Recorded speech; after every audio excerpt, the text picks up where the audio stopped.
Presence, the podcast for everyone interested in bodywork, embodiment, and somatic practices. I'm Andrew Rosenstock, your host and guide on this enlightening journey.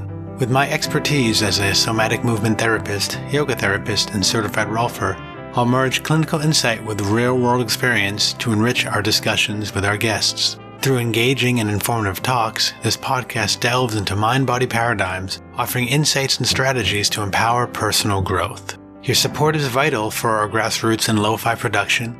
If you connect with our content, please leave a positive review and subscribe on your preferred platform. Your engagement helps us reach a broader audience and supports our mission. So thanks for tuning in today to Touching into Presence.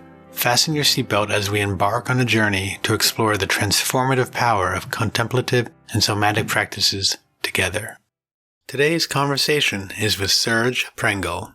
Serge is a therapist who has been exploring creative approaches to mindfulness in therapy and in everyday life. He invites you to join his explorations at activepause.com. So you may have noticed from the beginning, today's structure is going to be a little different. And our conversation is going to be a little different in flow structure than usual. I've been wanting to try this style out for a while, and I'll be giving it a shot here. So I welcome your feedback about whether it works for you or not, and why so. In our conversation today, Serge and I explored various topics such as mindfulness, the creative process, attunement, and the role of silence in our podcast. They stressed the importance of vulnerability, active pause, and the value of silence in connection. At the end of our talk, we had a rather long pause of silence, which I've edited here for your listening pleasure. But you'll hear us talk about the pause. You just won't have to have a few minutes of silence to sit through. So as mentioned earlier, you can find out more about Serge at activepause.com, and I hope you enjoy our conversation. And so with that, let's head into it. Hey, Andrew. Hey, Serge. How are you doing? Very good, very good. And you? Great. Happy to be in conversation again after such a long period. Yeah. I don't know if you get this in your life or in general, because I listen to your podcast as well. To some extent, I feel like it's been no time since I've talked to you. You don't necessarily have that same back in return. No, but I know the feeling. Yeah. My intention is to have you mostly, in some way, talk about you. If focusing is what you want to talk about, the implicit, I'm trying to have more talks around practices that words will eventually get in the way, yet we need the words to relate in various. And when I listen to you speak on your show, I get so much out of you, and I want to share you with other people, whether they follow your anything, whatever it is. I just think Serge is a guy that I admire, and I'd love to share him in his way with other people. So how does that all sound? Sounds good. Yeah. Do you have any thoughts about that? Any ideas? Any things that you would like to talk about, to not talk about, to go into? Because it's both of us. Probably take a little moment to pause and reflect. But just before we do that, maybe your own sense of what is important to you that you're trying to share with the people you communicate with through your podcast. So in a sense, what I'm trying to do is to find the bridge, the common point, and address that. To some extent, bear with me with my answer, is I don't want to give an answer, because if I give an answer, it's going to be too much of me involved in it, in a way. No, I know, and I have that same experience as that the people who listen to me are not the same as me, and they're different. So I'm just trying to find an entry point. Yeah, and to some extent that is. And part of it, by the way, the reason for it is that we're having this conversation today, you and me today. So in a way, what I'm looking for is where there is a connection, so that the conversation today is alive. So Yeah. I'm very relational in a sense of I much rather, usually when I do something that's interactive, I do something that's experiential, as opposed to even when I teach, I don't like to just talk and say, here's the stuff. But like, to me, things shape up in the interaction. So I Correct. like to find a way to get into interaction so that something comes alive. Yeah. So this is, but I like to preface things a lot just for my idea of safety, which is this is either going to land or it isn't going to land, which is it seems to me like we've already got the entry point, that there already is this aliveness, this communication happening, which for me is, although very spacious, has a structure. But I recognize that may be the same for you, or it may not be. It may be you need some more. You have a good point. You have a good point. Yeah. That in some way, yeah. So we have an entry point. Yeah. Yeah. And what I tend to do is at some point, because I get very excited. So I actually really appreciate it before he said, hey, let's pause, which is a great reminder for me, as I can get excited and hijack it, which I'm really trying not to do, and yet to interact within that. So you always have permission to do anything to an extent, but to take a pause or to be like, hey, Andrew, remember, this is a little bit more about me. Although I think, as you know, it's neither about me or you. It's about this place in between. And I believe in the dialogue, there will be stuff for people who are listening that will say, and there's something in that. And that's, I think, to really answer your question, that's the entryway is to somewhat how to be in dialogue, in a live dialogue, spontaneous. Yeah. Would you share a little bit about how did you come to whatever this work is that or what is it that you do or relate with this field? Yeah. So I came to it by being a therapist, and how I came to being a therapist is essentially the idea that I loved in the Zen tradition, is that notion of learning from experience. That really you don't learn from something that's a rigid teaching, but you learn from having experience and a notion of the transmission of experience.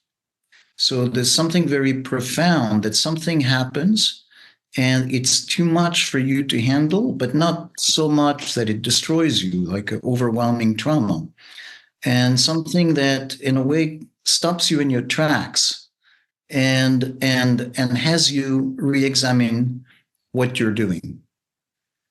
One of the many people who had a strong influence on me is Ron Kurtz, who developed Hakomi therapy and had that notion of, he called therapy assisted self-discovery. And I love that term. That is essentially how I think of it, that we're fellow travelers. I am in my own process. I have my own areas of curiosity, my own blocks. I have decided actually that I like that so much that I spend a lot of my life exploring that. In exploring it with other people, I explore mine. I give them the benefit of my exploration, benefit from them. But essentially, the way it functions is assisted self-discovery. That the assisted self-discovery works within a context of mindfulness.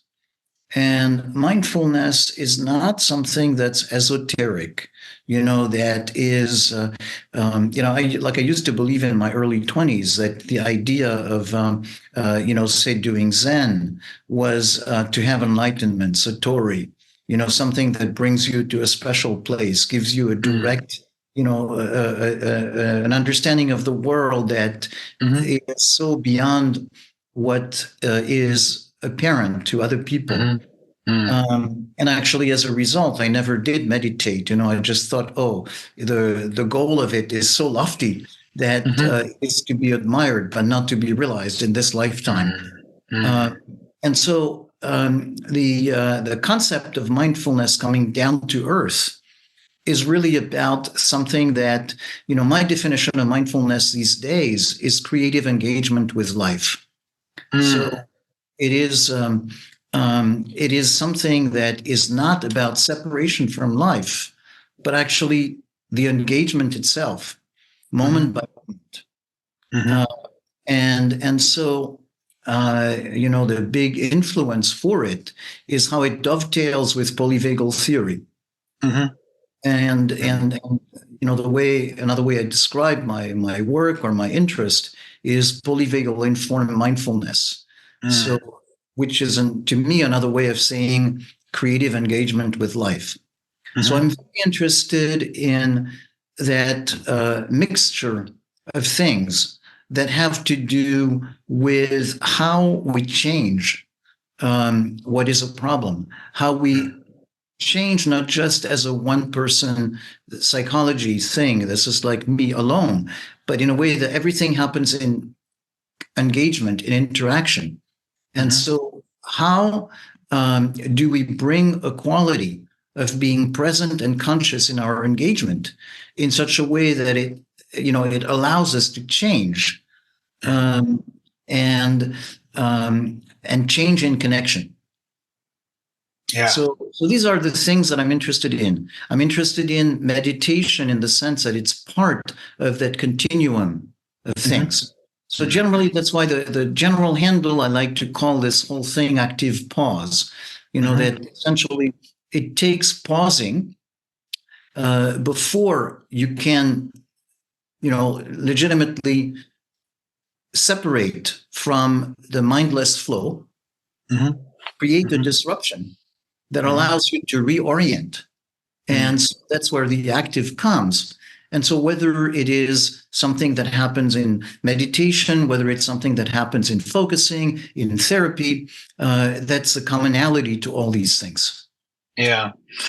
First of all, I should pause here to really soak it all up. And what I will say is for people listening, to pause and to soak it all up, we have a time constraint. So I'm going to do a micro pause because I want to get as much out of you as I can. And there's so many great things in there. To interrupt you for a moment, as you listen to this, feel free to pause the recording and take a moment, pause, think about what you've heard, what it brings up for you, and then and only then come back into it. You don't have to force it. Yeah. And what I'll sort of say from my experience, what you just did, and whether intentionally or not, was to give me a moment to pause in that space. And so I appreciated that to just pause in there. There's one of my teachers would say an Enrolf movement, which is really a meditation and movement way of embodiment of I think everything you've said. Would sometimes say pause in your pause, as in your, and I really, when I felt that, which was a feeling of almost a visualization of being, in my feet, in my pause, it's very helpful to use that metaphor. And I use it with clients. A similar thing is, I don't know if you're familiar with this theory in biodynamics of what's called dynamic stillness. Yeah, so it sounds to me a very similar sense of an active pause.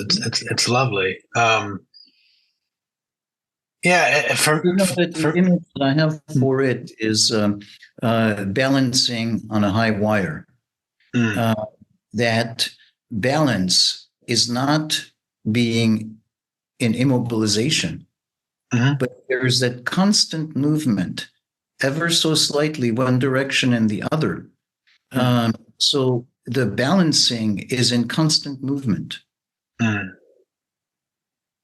Yeah, it's. I don't think I knew about your Zen background, and it makes a lot of sense. It makes a lot of sense for lots of reasons. One is, why do I appreciate you so much? Is I have some of that that's really informed my way of being. And I don't think I picked up so much with the active pause but there's I don't think I'd picked up so much about the paradox in there of that, and that Zen for me is very much about the paradox as a way to blow your mind up, as a way of reaching enlightenment, which, as you said, it's not heaven worldly.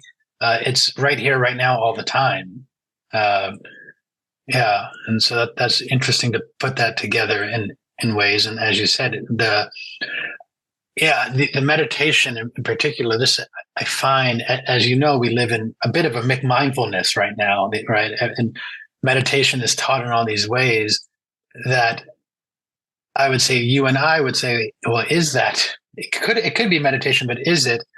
Because that down to earth, and I might use the word embodiedness to it, about being on that spectrum as what I'm hearing, the spectrum of not too much in our head, in our story, and not too much in shutdown and being completely like a catatonic frozen state, but of being, well, where am I in time, space, and being in this time, and can I is there a space of regulation that maybe my words might be more beneficial? It's not the right word because the word benefit has a thing in there, but it could be more balanced, more active pausing is I think really important. That I hear missing in a lot of meditation, and not in a judgment way, but in a bit. But what I'm hearing you is that other place of being, and so you're just kind of acknowledging it and babbling about it. So I think, like many things, what I do in meditation is coming to grips with who I am and with things that work for me and things that don't. So more traditional form of meditation, for instance, the idea of, paying a lot of attention to counting your breath or reciting a mantra or things of that nature simply don't work for me. And so is the idea, so that idea of finding that spaciousness, something that has more of an allowing mind to roam free, with some degree, just the right degree of constraint, like just the right degree of stillness, of paying attention to my body, that it's not about an encouragement to just daydream, but that within some degree of containment, there is actually an experience of freedom and spaciousness. So I would not say that this is the best way to do meditation for everybody, because different people have different needs. It is very possible for some people that say their life is so carefree that in a way, having some degree of constrainment and challenge is something that's a much needed additional experience. My life tends to have more of challenges and things I do. So what brings me the balance is to have that moment where I find more freedom. And so I would always talk about it in terms of what place it has in your life.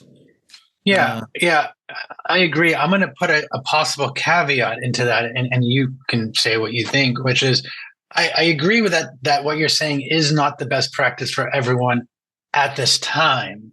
But my belief is that what you're pointing to is, as I believe it's what I'm also pointing to, what my work is largely about, is how to help people find that place of neither too rigid or neither too, not. And so that your what your practice is actually for everyone, just maybe not right now.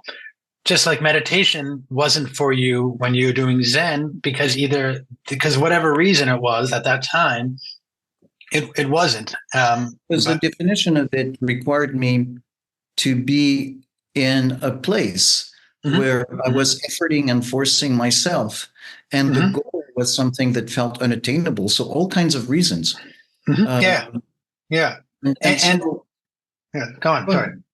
Well, no, I was going to say this is one of my points where when I talk with people about meditation is they have conflated meditation with mindfulness. And so even when you're talking about counting breaths, that is a mindful practice. What I say is it is leading into meditation. In some way, if you look at a continuum, yes, everything is meditation, everything is being. But at that point, that person is not as okay, we might say, with being. And so they need a structure. And that's the mindfulness. The mindfulness is the doorway into meditation. It is not the same thing. And they're often conflated. And I think it's really important for that because, as you said, well, this practice of mindfulness may not be the practice to help you with meditation. That doesn't mean you can't meditate. It means, and it doesn't mean you haven't been meditating, because even if you sit for hours and think, you're learning in some way to think differently. And so I think I find it really important to get into the semantics, as you may remember from our last conversation. But in that, there is a space of, oh, I've been leading this way, thinking I've been doing this, and that might not be it. And that lets them step back and say, oh, well, what else could it be? To find the practice of mindfulness that helps them to reach this place you're talking about, which is what I sometimes say is just accepting the world as it is. Yeah, yeah. So it Yeah. has many dimensions. It has the beauty of it is it has many dimensions, and different people value some dimensions better than others. At different times in your life, you value different dimensions on different days, different moments. So that's why I think of it, as more like, okay, I think of it as a moment of active pause. There's many different ways to take an active pause. And one of them is, say, 20 minutes, 30 minutes of pausing in some form that is very similar to what is traditionally called meditation. But what is also very important to me is the idea that it need not be a solitary activity. In fact, I love the idea of find a friend or a small group of friends with whom you can do this in person or on Zoom or even on phone. And so, you could say that in a traditional meditation setting, you have a Sangha meditating together and you feel the connection. And I'm not in any way dismissing that. It's very valuable. But there is something even more valuable for certain kinds of people, included, in actually knowing that after this moment, what you're very much alone in that moment, you're going to talk about your experience with other people. And so you have the connection. You associate this moment as a moment of being alone, followed by a moment of connection.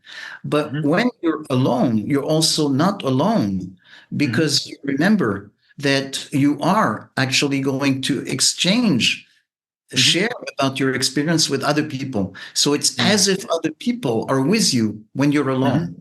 I think in our life these days, we have too much time that is alone.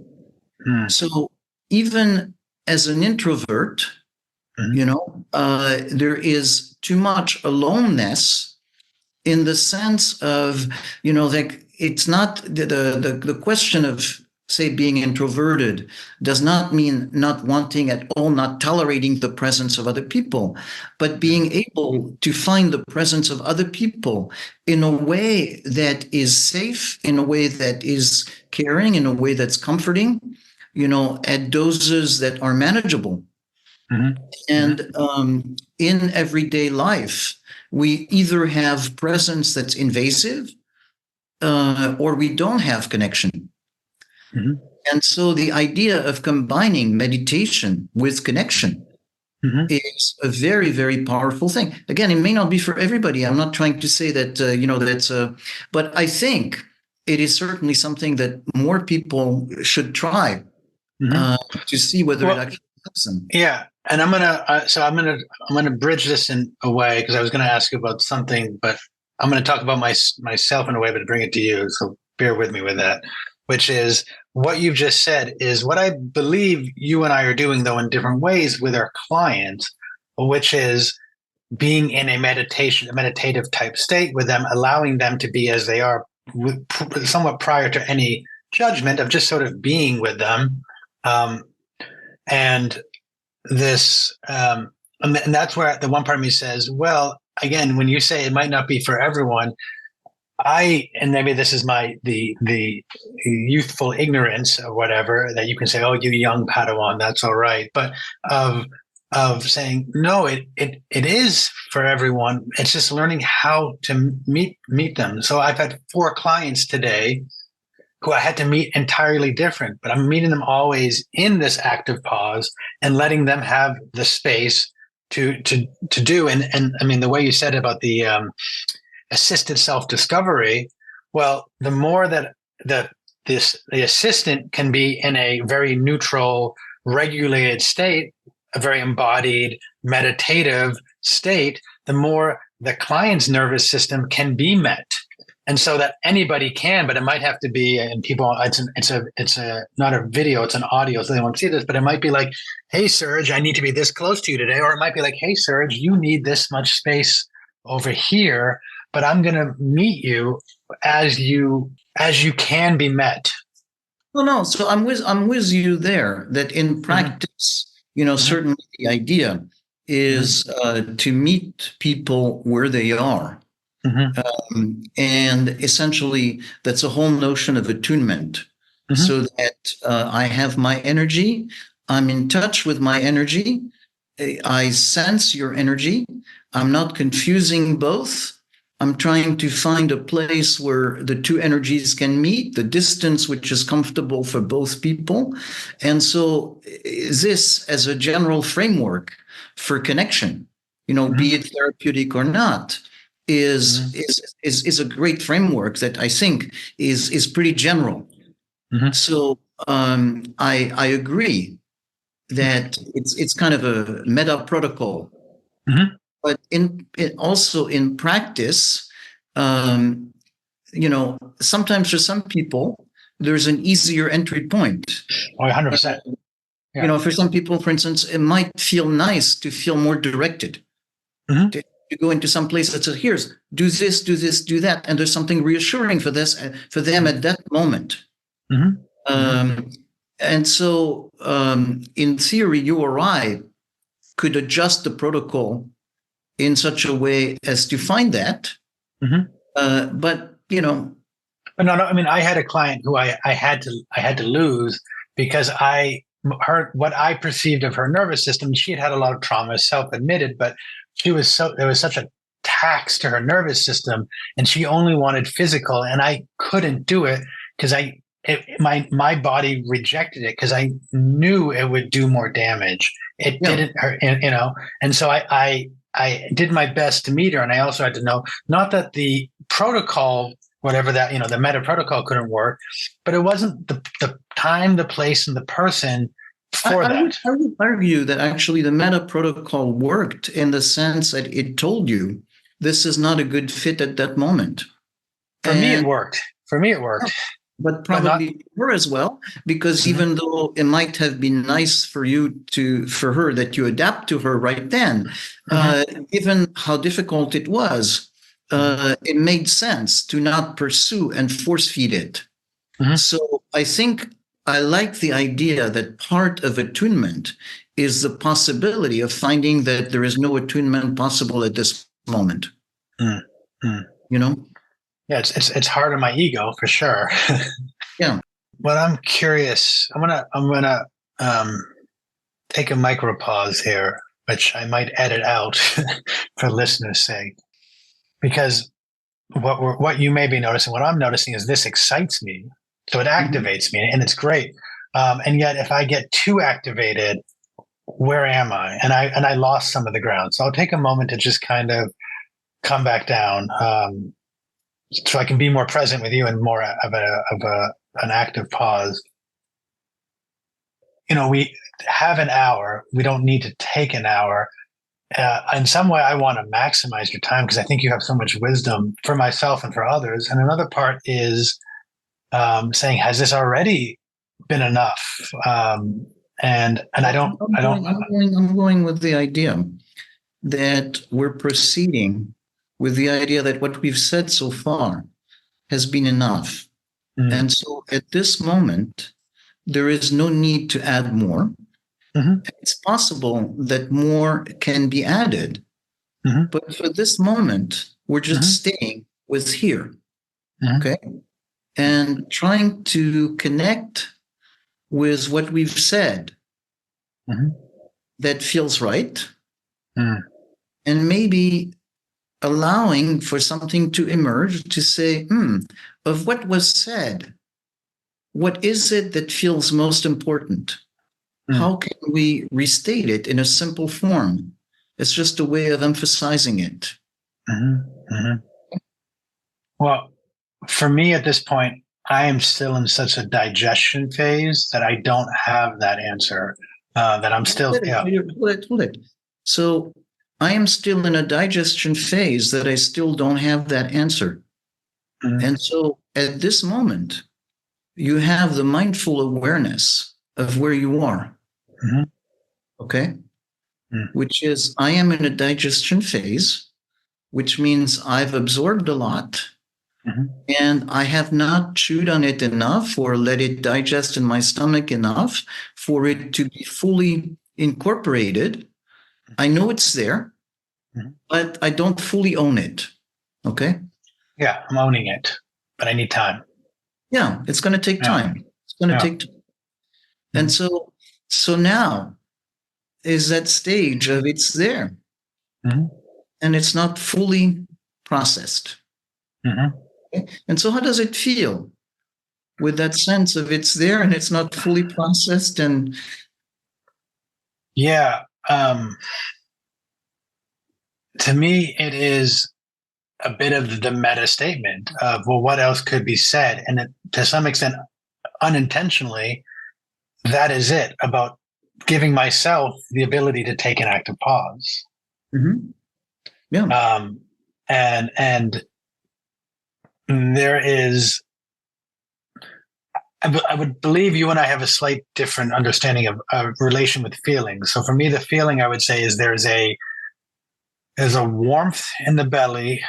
And there's a little bit of discomfort, a little bit of still taking it on, a little bit of this is more the idea of it, a little bit of but we have time and I want to take it, and also no, I'm okay. And so being in this place of both, ultimately more okay with that, but recognizing there's some jittery in the system. And knowing it'll land and everything is perfect, but just recognizing, okay, there's some of that, but also knowing that when I do leave my office later and drive home, there's not going to be, I should have said that. It's like, that was great. That I'm really content. There's a grounderness, there's a heavierness to my beingness here. Yeah.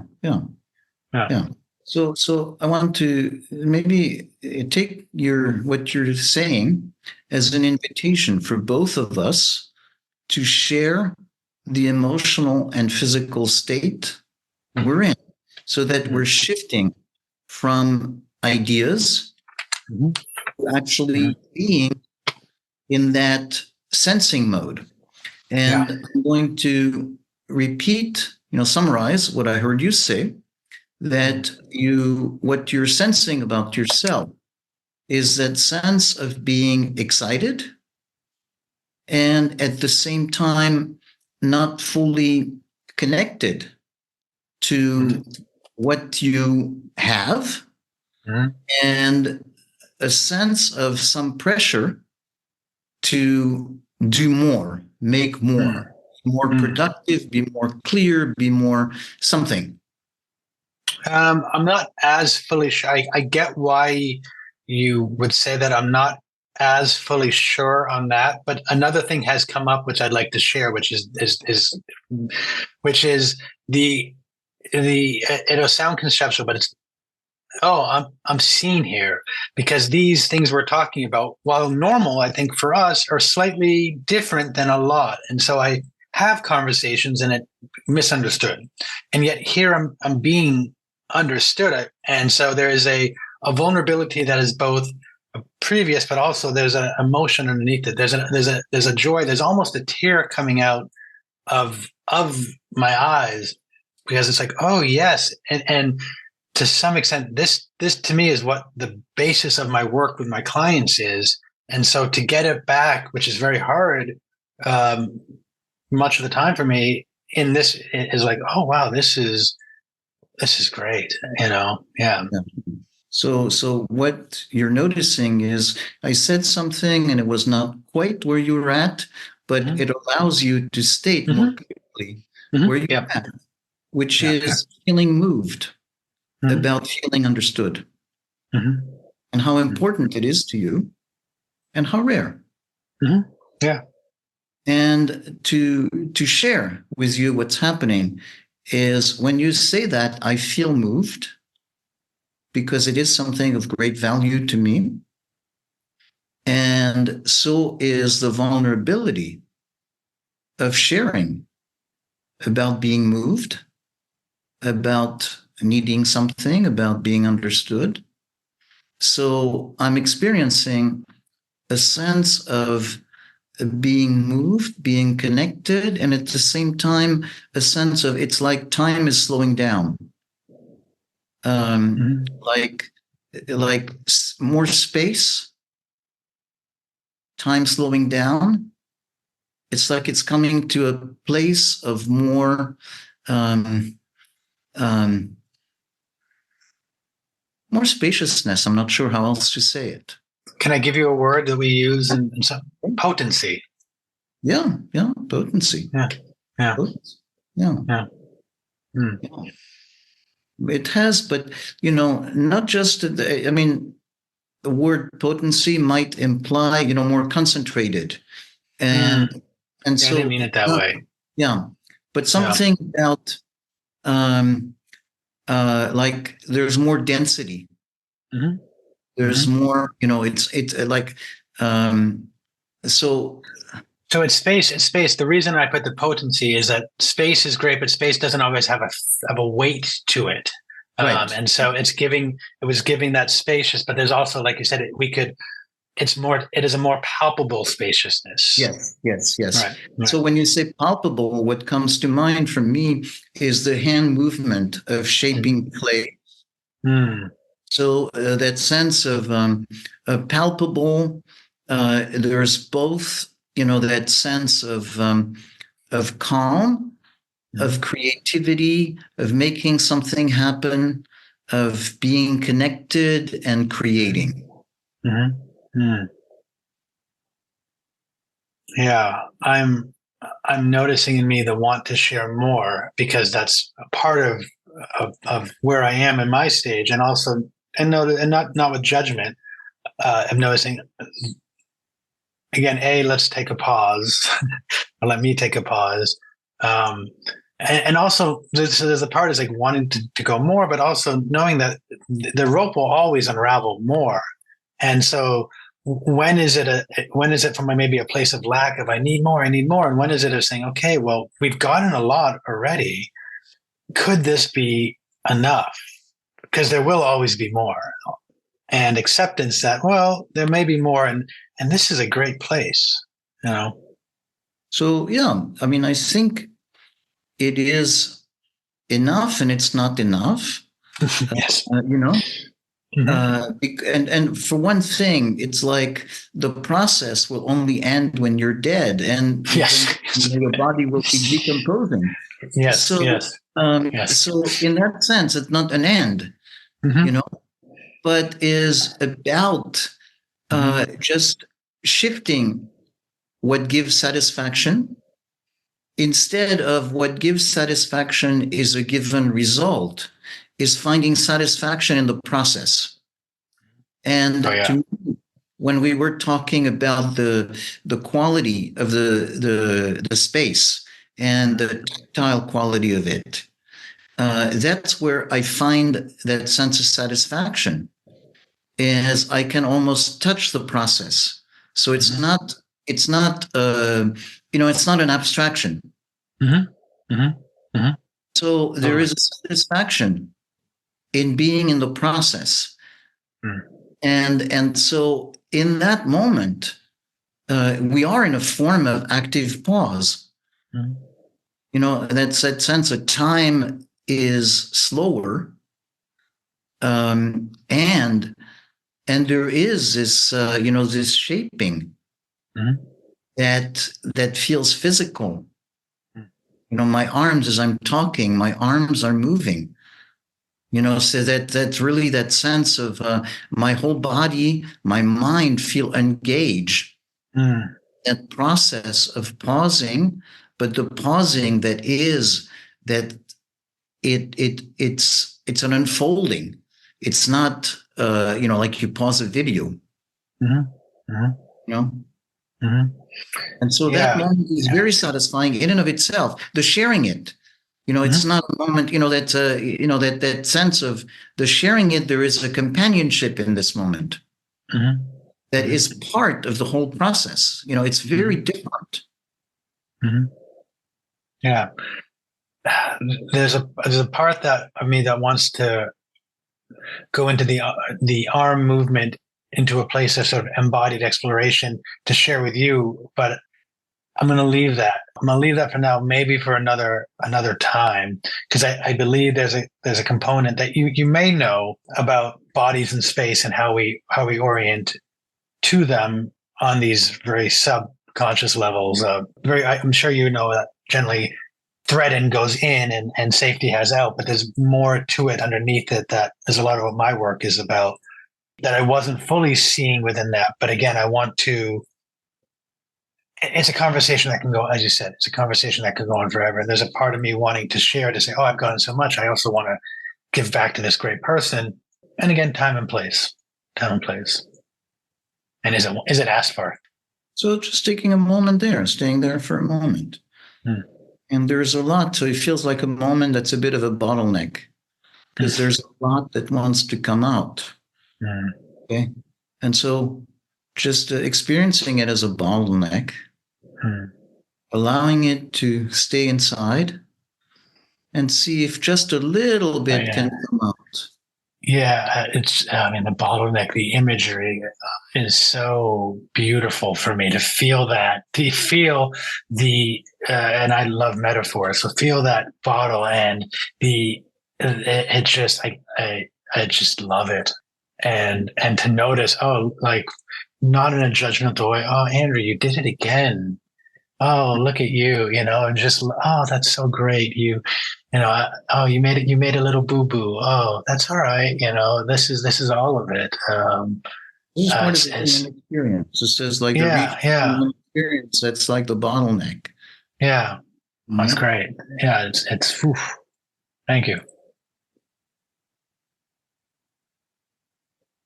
If we weren't on a podcast or this, and I know I can do this, but if we weren't, I would sit in silence a lot longer and I would enjoy it. And the flip side is I have so much time of you. No, if you're okay with it, we'll sit for a little more. I think that's that's sitting for a while. I would Hmm. encourage you to do that. Hmm. Yeah.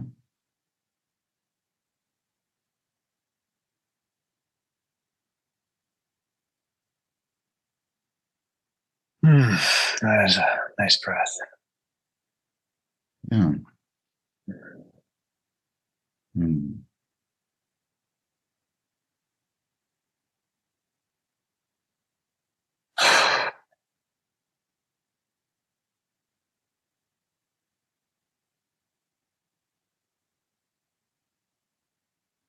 With the time we have, which is a reality, whether I'd like it or not, what would work for you? Because I you want are to also. first maybe say a few words about this moment. Mhm. Okay. I assume that when you prepare this for a podcast, you will edit out most of the silence, which makes sense, or much of it, Hmm. because, in a way, there is a different experience when we are both Mhm. involved in it and when we're listening from the outside. Mhm. Mhm. When we're both involved in it, the silence is very rich because it is fed by the connection Mhm. and by what's happening in you, what's happening in me, and the whole thing. when you're listening to it, and what happens is it's more conceptual. You Mm-hmm. don't have the depth of association of somebody who's involved in it. So Mm-hmm. a moment of silence conveys the notion of silence.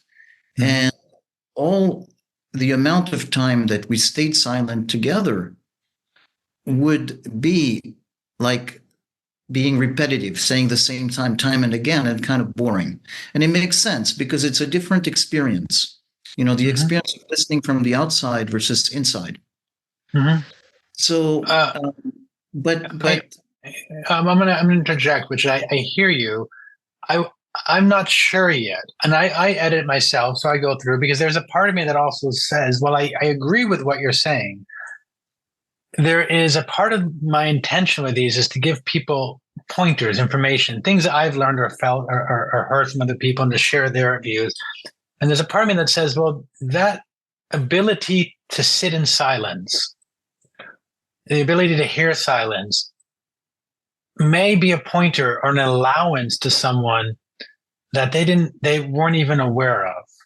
Oh, there's something in that. Oh, and yes, it might be awkward or it might be, and I'm not sure yet, but I'm contemplating the idea of, well, what would that be like? it might be, To it might be.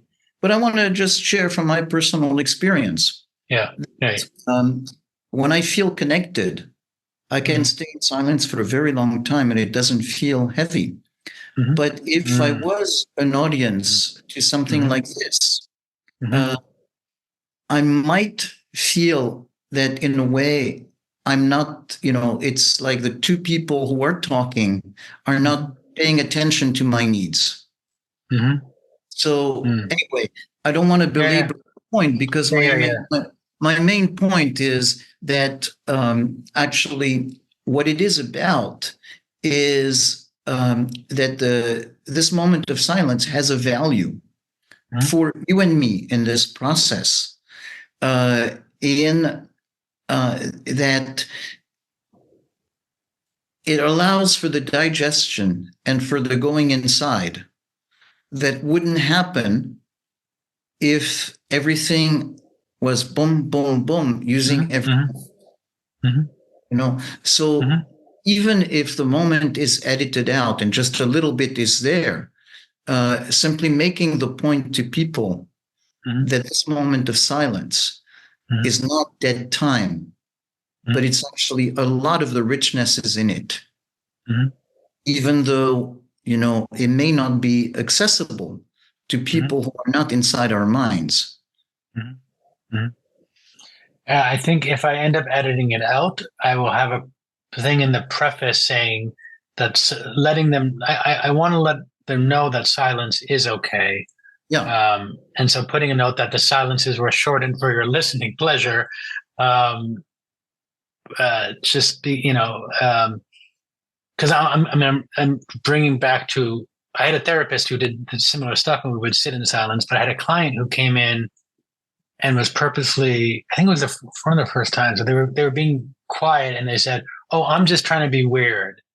And I said, "Well, I can sit all day in silence," and I was okay with that, and it was very uncomfortable for them, which is where they were, and so sort of allowing that sense of, well, silence is sitting in silence, sitting in vulnerability, as long as we have the agency, is all right. Hmm. And so I want to suggest in some way, uh, you're asking in a way, what do we do next? Mm-hmm. And I suggested, well, maybe we take what we've done and see what emerges as Mm-hmm. maybe the one handle to keep. And right now, I'm hearing you say, sitting in silence, staying with the vulnerability is so important. Mm-hmm. And so maybe I want to say that if there is one thing to have as a handle, as some kind of an entry point, as some kind of a bookmark for sharing for people who listen to this and what to hang on to, is an encouragement to that notion of active pause, to sitting in silence, but sitting in silence as a form of connection. Connection with oneself, connection with another person, and that connection is emotional and is related to sharing the vulnerability. And that sharing the vulnerability is like a sacred form because it's about the fact that you can be safe while vulnerable. Mm-hmm. So there is something that is also a spiritual dimension to it. There's a psychological dimension, a spiritual dimension in sitting in silence, in vulnerability. And a physical dimension. And a physical dimension. Yeah. I think that's beautiful. I think it's beautiful, and it's a great place to leave. What I will ask for you is, and I will put a link to Active Pause for people to find it, because I think it's a great gift to this planet, to people. I love your talks. I think there's a lot of benefit in them. I've gotten a lot of benefit out of them. And if there's other links or things you want to share with people, you'll email me them later, but you can also say anything about yourself or about that now. So what I want to say to people is that what feels nice in the way you and I have talked is that we were not engaging in any specific practice like meditation or focusing or whatever. Mm-hmm. And so I want to encourage people to think that conversation can be a mindful practice, that there is, you and I have both a deep interest in mindfulness, in that kind of, respect for other people. So, the kind of level and depth of conversation is not necessarily what you can have with everybody. But there is a way of even ever so slightly deepening the quality of our interactions. And what I want to do is maybe invite people to having some curiosity about experimenting with even very slight ways of introducing some improvement in the quality of connection that they have in everyday life. Serge, you're a beautiful human being. I appreciate all the work you have done to be where you are and the work you continue to do. It's marvelous. Thank you for your time. Thanks for you. Thanks for it all. And I really enjoyed this. I'm very glad we have this conversation as much as the others. Okay. Yeah.